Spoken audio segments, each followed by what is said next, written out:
Hello everyone, welcome back to our new video BJC vision classes on YouTube. Channel पर आगे बढ़ने से पहले प्लीज़ लाइक करें, कमेंट करें, शेयर करें और सब्सक्राइब करें। ठीक है। आज का लेसन है लेसन नंबर क्लास 9 का लेसन नंबर 5 यूक्लिड ज्यामिति के बारे में बता रहा है। ठीक है। क्या बोलना है? यूक्लिड ज्यामिति। इसमें भी लगभग वन लाइनर क्वेश्चन ही आएंगे। ठीक है ना, जो अपन देख लेते हैं। सबसे पहले यूक्लिड ज्यामिति को इंग्लिश में क्या बोलते हैं? ज्योमेट्री, जिसके दो भागों में बांटा है, जियो प्लस मेट्रियन। ठीक है। जियो प्लस मेट्रियन। जियो का मतलब होता है पृथ्वी और मेट्रियन का मतलब क्या होता है? मापन, मतलब अर्थ होता है। फिर कुछ परिभाषा जैसे जैसे दे रखी है। बिंदु क्या होता है? वह है जिसका कोई भाग नहीं होता, ना तो लंबाई होती है, ना चौड़ाई होती है, ना ऊंचाई होता है, उसको क्या बोलते हैं? अपन बिंदु बोलते हैं। ठीक है। उसी प्रकार से रेखा। रेखा क्या होती है? जो चौड़ाई रहित लंबाई होती है उसको क्या बोलते हैं? लंबाई होगी लेकिन चौड़ाई नहीं होगी, उसको क्या बोलेंगे? रेखा बोलेंगे। ठीक है। फिर आते हैं बिंदु। किसी रेखा के अंतिम सिरे बिंदु कहलाते हैं। कोई रेखा, इसकी ये अंतिम बिंदु क्या रहेगा? सिरे क्या कहलाते हैं? बिंदु कहलाएंगे। ठीक है। सीधी रेखा क्या होगी? जो सीधी रेखा में चल रही है, जैसे ऐसी रेखा जो स्वयं पर बिंदुओं के साथ सपाट रूप से स्थित हो, मतलब बिंदुओं के साथ सपाट रूप से चलती जा रही है, ऐसे आगे चलती जा रही है बिंदुओं के साथ सपाट रूप से, तो वो क्या बोलेंगे? सीधी रेखा हूँ। अब पृष्ठ क्या होता है? वह जिसके केवल लंबाई और चौड़ाई हो, ऊंचाई नहीं, खाली लंबाई और चौड़ाई, वो क्या बोलेंगे? पृष्ठ बोलेंगे। और प्रत्येक जो पृष्ठ का जो किनारा होगा ना, किनारे, उसे क्या बोलेंगे अपन? रेखाएं होती है, उसे क्या बोलते हैं? रेखाएं। प्रत्येक पृष्ठ के जो किनारे होते हैं ये क्या होती है? रेखाएं होती है, ध्यान रखना। फिर बात करते हैं समतल पृष्ठ स्वयं पर सीधी रेखा के साथ सपाट रूप से स्थित है। जो समतल पृष्ठ होता है वो सीधी रेखा के साथ सपाट रूप से स्थित होता है, स्वयं पर, यह ध्यान रखना। समतल पृष्ठ स्वयं पर सीधी रेखा के साथ सपाट रूप से स्थित होता है। क्वेश्चन पूछ ले, स्वयं पर सीधी रेखा के साथ सपाट रूप से कौन स्थित होता है? तो कौन? समतल पृष्ठ होता है, ये बात ध्यान रखना। नेक्स्ट देखो, यूक्लिड ज्यामिति की कुछ अभिग्रहित हैं और अवधारणा दे रखी है। देख, अभिग्रहित अवधारणा क्या है? काल्पनिक है। ठीक है। कल्पना एक प्रकार की, जिसको जो सार्वभौमिक रूप से सत्य है, सभी जगह सत्य है, कुल मिला के उसको सिद्ध नहीं किया जा सकता, किसी प्रकार से इन दोनों को सिद्ध नहीं किया जा सकता, ये बात ध्यान रखना। कौन कौन से अभिग्रहित हैं? जो वन लाइनर है, डायरेक्टली आपको याद करने।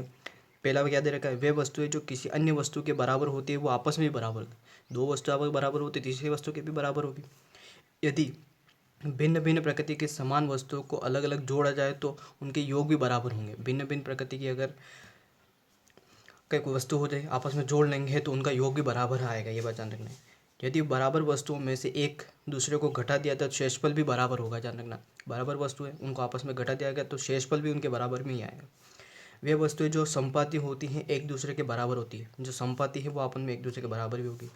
पूर्ण अपने में किसी अपने अपने किसी भाग से बड़ा होता है। अपना कोई छोटा सा भाग है उसको बोलेंगे पूर्ण। ठीक है। वो उससे बड़ा होता है, ध्यान रखना।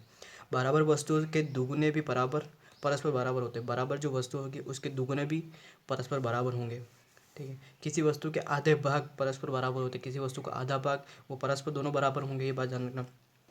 फिर यूक्लिड ज्यामिति की कुछ 5 अवधारणा है, उनके बारे में देखते हैं। पहली अवधारणा क्या दे रही कि एक बिंदु से एक अन्य बिंदु तक एक रेखा खींची जा सकती है। एक बिंदु से एक अन्य बिंदु तक एक रेखा खींची जा सकती है, बिल्कुल खींची जा सकती है। दूसरा, एक शांत रेखा को अनिश्चित रूप से बढ़ाया जा सकता है, बिल्कुल। एक शांत रेखा है उसको आगे बढ़ाई जा सकता है। ठीक है।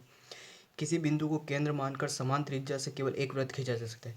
एक बिंदु को केंद्र मानकर समान वृत्त, एक ही वृत्त खींचा जा सकता है। ठीक है। किसी बिंदु को केंद्र मान समान त्रिज्या से केवल एक ही वृत्त खींचा जा समान त्रिज्या से केवल एक ही वृत्त खींचा सकता है।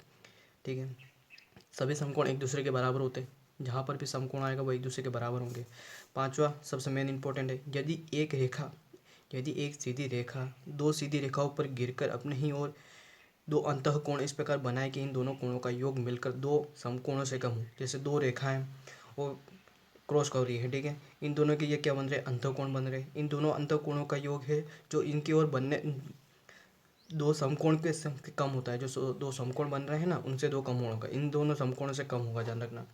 तो वे दोनों सीधी रेखा अनिश्चित रूप से बढ़ाए जाने, इनको अनिश्चित रूप से आगे बढ़ाएंगे तो ये आगे जाकर कहीं ना कहीं मिल जाएगी। ठीक है। तो जिस ओर यह दो समकोण कम होंगे उसी ओर जाके मिलेगी। जैसे इस दो समकोण कम है, इधर भी कम है, तो क्या होगा? इधर समकोण कम है, इधर भी कम है, तो ये आगे जाके ये दोनों मिल जाएगी बिंदु, ध्यान रखना। यदि एक सीधी रेखा दो सीधी रेखाओं पर गिरकर अपने एक ही ओर दो अंतःकोण इस प्रकार बनाए कि इन दोनों कोणों का योग मिलकर दो समकोण से कम हो, तो वे दोनों सीधी रेखाएं अनिश्चित रूप से बढ़ाए जाने पर उसी ओर मिलती है जिस ओर यह दो समकोण से कम होता है। ठीक है। कुछ और नई परिभाषा हैं यूक्लिड ज्यामिति की, जिसको हम अगली क्लास में डिस्कस करेंगे। चैनल पर नए हो तो प्लीज़ लाइक करें, कमेंट करें, शेयर करें, सब्सक्राइब करें। Thanks for watching. धन्यवाद।